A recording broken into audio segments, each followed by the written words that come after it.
Des rudes combats opposent les rebelles du 1-23 aux groupes armés d'autodéfense. C'est mardi 22 août. Des sources locales affirment que des groupes CMC Nyatura résistent aux rebelles dans le village de Kamena et aussi à Kimfulo dans les groupements des Tongo. Nous sommes en Rutshuru. Nous prenons du courage de dénoncer, mais sans suite. Depuis vendredi, nous avons alerté sur le renforcement de ces rebelles à Kamena, sans suite également. Voilà maintenant, ils reçoivent le soutien de l'Ouganda et du Rwanda, dénonce la source, écrit Daniel Michombero.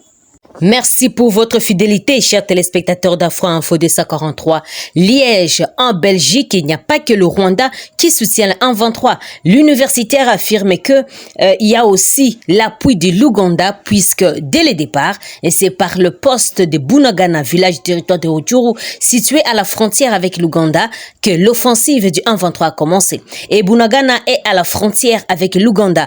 Et le fait aussi que les Rwandais vont continuer à nier cet appui, on peut se rappeler les AFDLR, l'Alliance des forces démocratiques pour la libération du Congo, dirigée par Laurent Désiré Kabila, le père de Joseph Kabila Kabonge. On peut se rappeler du RCD, le Rassemblement congolais pour la démocratie.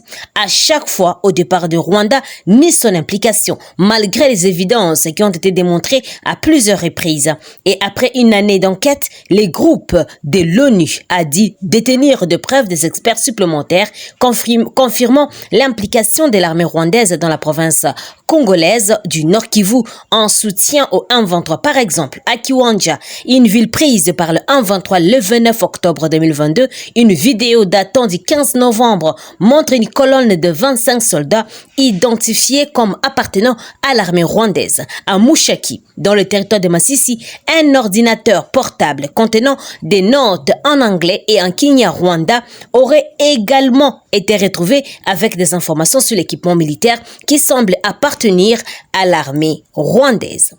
Au cours d'une parade spéciale couplée à la police qu'il a présidée le lundi 21 août à Lubumbashi, le chef d'état-major général des forces armées de la RDC, Christian Chiwewe, a ordonné l'arrestation par l'auditorat militaire de tous les militaires qui sont dans les carrés miniers. Une liste des officiers à la base de cette situation est déjà mise en place pour sanctionner les récalcitrants, a-t-il ajouté.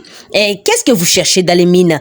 C'est de l'indiscipline, car il est interdit de trouver les militaires dans les mines. J'ai déjà quelques noms des officiers de l'armée qui sont dans les carrés miniers. Et vous serez arrêtés. J'ordonne au commandant des 2e zone de défense, celui de la garde républicaine et de la 22e région militaire, arrêtez ces gens et envoyez-les à l'auditorat.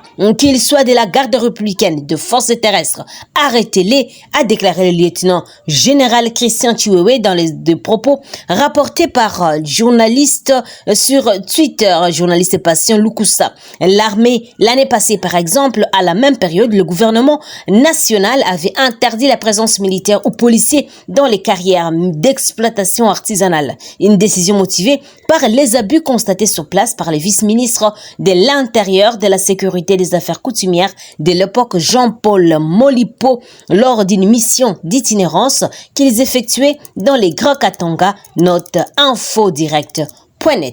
Le chef d'État, Félix Antoine Tshisekedi, a présidé ce lundi 21 août une séance d'évaluation de la situation de l'état de siège dans les provinces de l'Ituri et du Nord Kivu avec le Premier ministre, le représentant des 2 chambres du Parlement et le président de la Cour constitutionnelle. Selon la presse présidentielle, cette séance avait comme but d'avoir les idées de ses interlocuteurs sur l'état des sièges après la table ronde tenue à Kinshasa. Le président de la République, Félix Tshisekedi, veut avoir les avis des chefs d'institution après celui de délégué à la table ronde sur la suite à donner à ses assises, avait dit Samalou Kondé à la presse. Par conséquent, le chef du gouvernement a affirmé que la question du processus électoral en cours était également débattue. Le chef de l'État nous a demandé de rester mobilisés sur les attentes de la population en général et de l'Est en particulier relatif aux questions sécuritaires et au processus électoral, a dit Jean-Michel Samalou Condé. Et cette rencontre institutionnelle intervient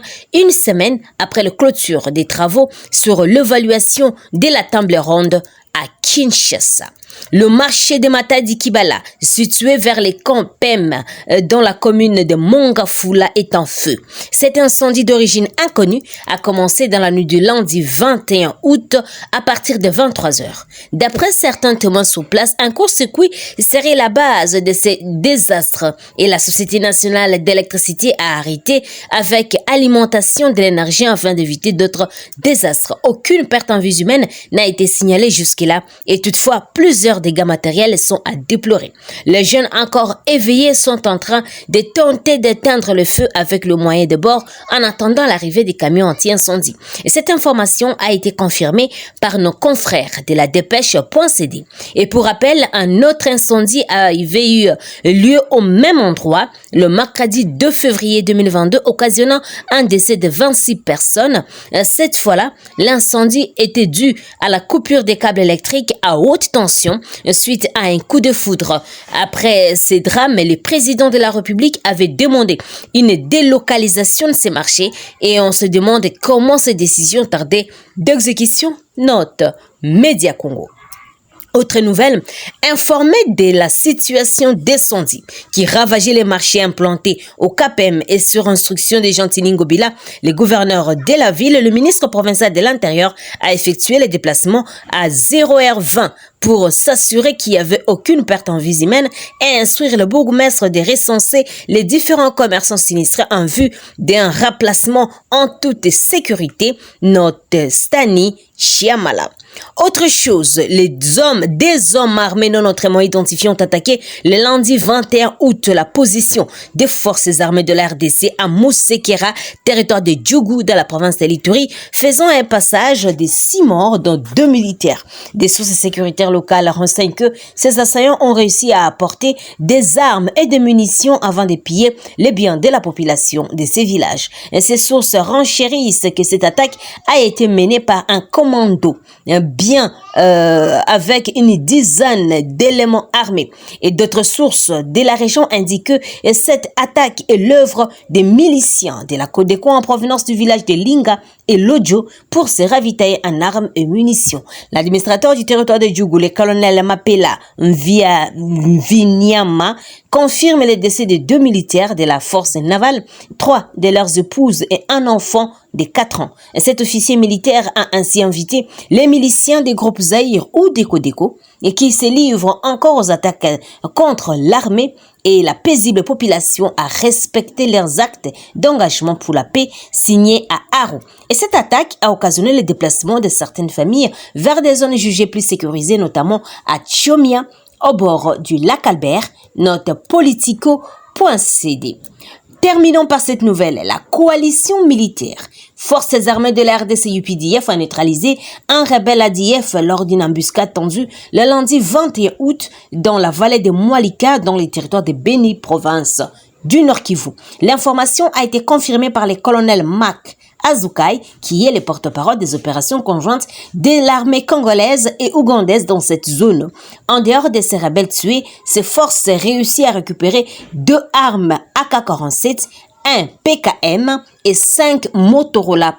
Et depuis le 31 juillet dernier, les combats intenses sont signalés entre les forces conjointes FARDC, UPDF et le rebelle des ADF. Note InfoDirect.cd. Chers téléspectateurs d'Afro Info DC43, merci à vous de nous avoir suivis jusqu'à la fin.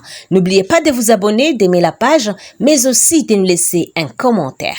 Je suis Santi Chesenga, depuis la province de l'Ituri, pour Afro Info DC43. D'ici là, portez-vous bien et à très bientôt. Au revoir.